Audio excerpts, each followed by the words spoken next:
Vlad III Dracula Tepes, born sometime in November or December 1431 in Romania, Transylvania, and died December 1476.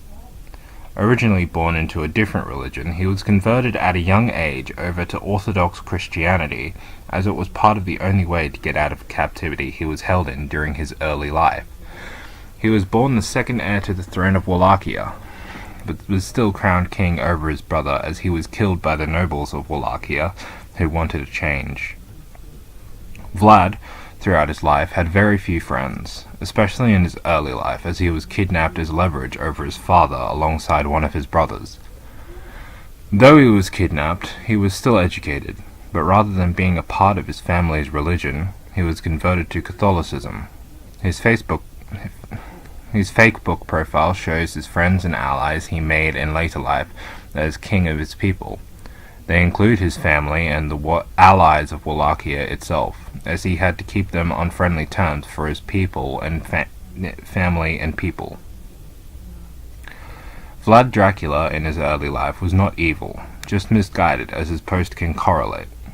Vlad also grew up in a time of war and violence where diplomacy could only be saved for allies and already made or offered alliances, leaving peaceful solutions in the dust.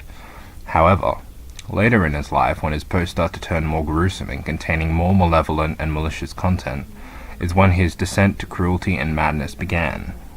This can clearly be seen in Post 3 as the start of his descent, as it starts to sound more gruesome from there.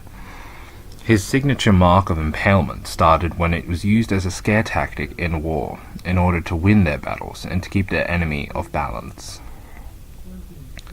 Then it evolved into just plain old punishments, turning into downright cruel ways to slowly die. The start is clearly seen in Post 4, where he just says it outright, then laughs.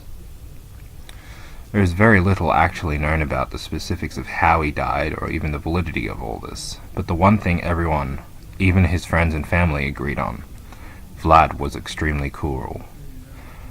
Vlad III Dracula Tepes, also known as the Impaler when translated into English, is a very well-known name that has been spread throughout the world as one of the most evilest people to date. He is known for his preferred method of finishing his enemies, impalement. Whereas most people would think of him as evil, the people of Romania still think of him as a hero, a man that saved their empire from being destroyed and let his people live on. So while he may not be truly evil in all regards, going through his life, it shows just what happened to change a young, innocent boy into the vicious man we all claim to know.